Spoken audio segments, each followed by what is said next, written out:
Hi, I'm Joe and welcome to the channel. In this Inspired By series, I like to write an original piece of music inspired by either an artist or a genre of music. I then break down all the guitar parts for you in hopes that you can see what's happening behind the scenes and incorporate it into your own playing. And this video we're taking on the Rolling Stones. Let's go ahead and dive into the track and then I'll break down all the guitar parts for you.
Well, this track was a lot of fun to put together.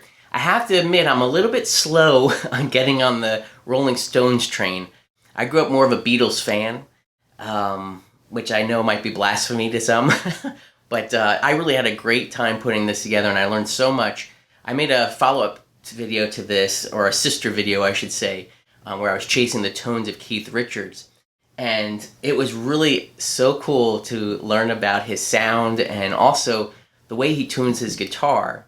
He actually tunes it to a chord, and in fact, if you want to do it like Keith, you actually would take off your 6th string, your low E string. He uses a 5-string guitar, which I'd never even realized before. I mean, I knew he tuned to a chord before, I remember hearing that before, tuning to a G chord, but I had no idea he actually took off the 6th string of a guitar, and it makes so much sense, just so you can freely just strum and go to town on this. So the tuning of this song before we jump into the tracks is kind of simple. We're going to start off with our A going down to a G.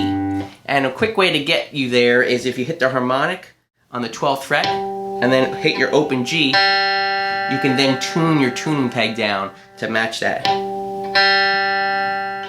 And the low E, again, he takes it off, he doesn't even use it, but in this case here, I dropped it down to a D. And I did the same type of thing where I hit the 12th fret here, and then hit the open D, and I would just tune it down to match the pitch.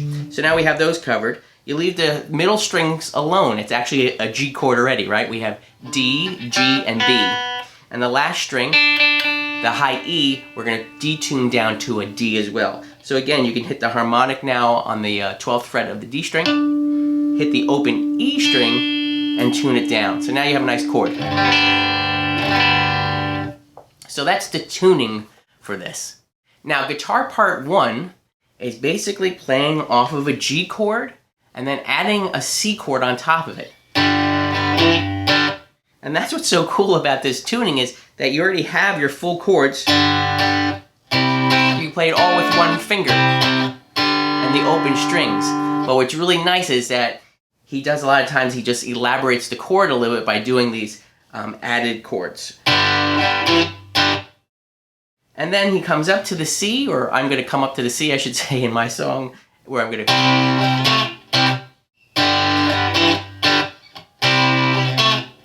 And all this really is this is a C chord, and I'm hammering on, I guess it would be a D minor 7 shape up top, the middle strings. But it's the same type of move. So if you look at this shape, it's really more of like an A minor 7. So imagine if you were to do your A minor chord and just lift up your 3rd finger and have the open G string. That's all I'm adding on. So,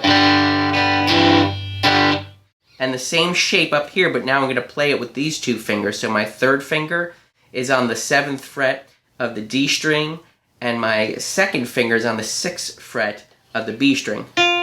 And I'm barring with my 1st finger across the 5th fret.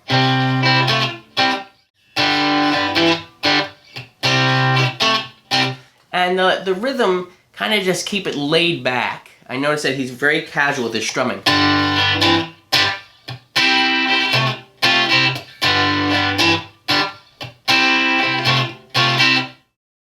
And then later on in the song, we kind of go to a part where we're going to go, I guess, into a verse section where it's time to drop out a little bit. That's kind of in-your-face guitar going on there. And we drop out a little bit to leave room for now for the singer. And that's something that I know as a guitarist I need to learn, is just to shut up sometimes and let the singer do its thing. So before we get there, though, we're going to do a little bit of a slide down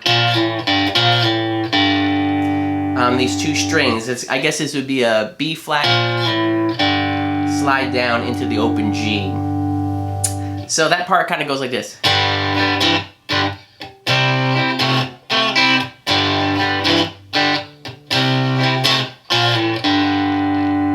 And then I'm going to stay on the G here for where the verse would be.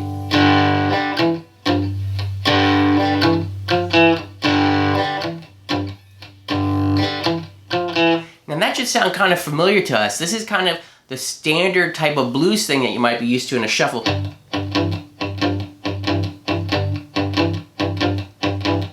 But since we have this tuning happening, we have the fifth happening here, going up to the sixth, and then the flat seven right here. So it's really kind of nice to have that right available to us.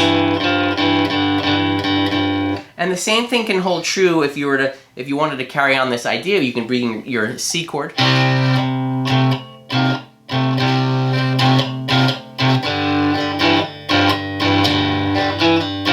the 5 chord. So you know that sound, but what I'm doing here in this section here is I'm just kind of laying low again, letting the singer have some space. Then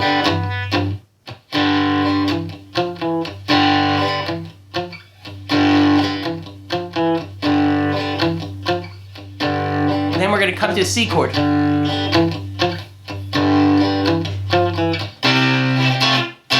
So the same move we did in the beginning. Up to the 5 chord, the D. Back to the C chord. And then that slide down. Just to try to have a little bit of, I guess, of a nasty rhythm play. Right to back beginning.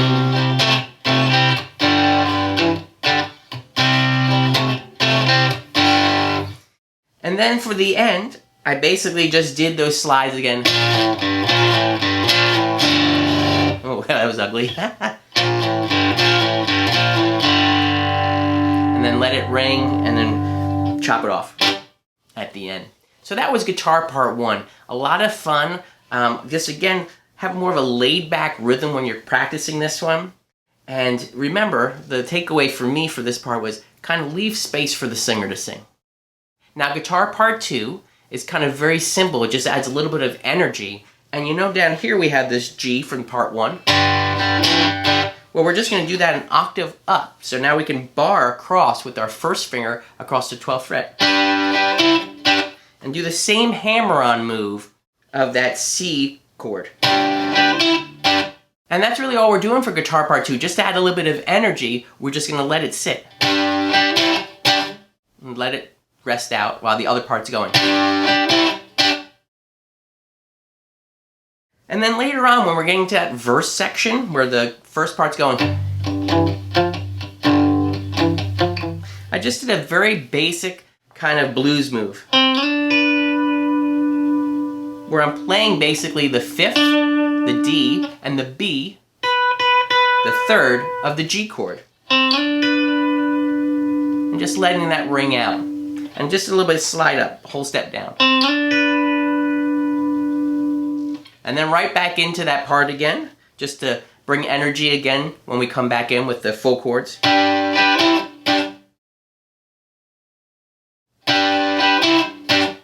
And to end the song off, just a little simple blues kind of walk down. Again, playing off of that 5th and 3rd.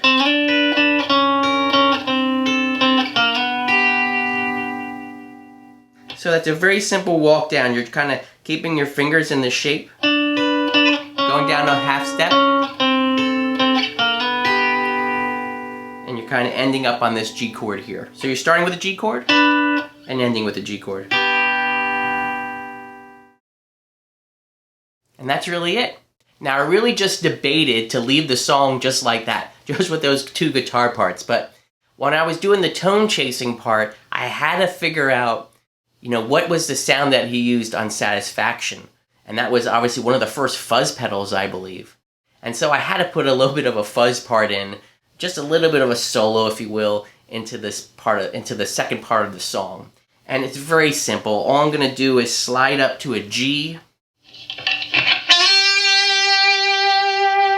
And while holding that note, I'm going to slide up to the B flat, which would be the flat 3, and bend it up slightly to the natural third.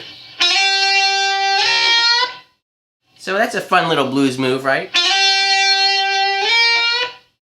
And then I'm going to basically stay in my pentatonic box up here and just do a little bit of some slides again. So I'm sliding down from the 7th, the flat 7, to the 5th.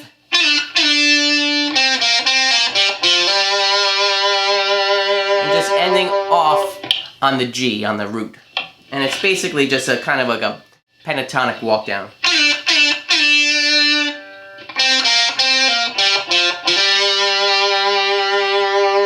So the whole part, I think, was something like this.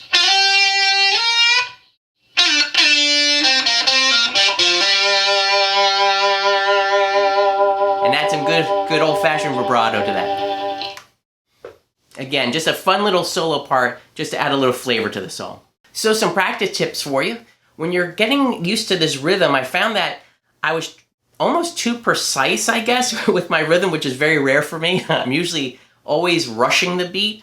Kind of take this as an exercise to relax a little bit, kind of get in the state of mind of Keith Richards. If you watch him play, he is just so natural and so relaxed when he's doing it that it actually, I kind of thought to myself when I was practicing the part, go, just relax, Joe, and try to pretend you're Keith, basically, just to get into that whole rhythm, that whole, just the backbeat, and just feel that groove.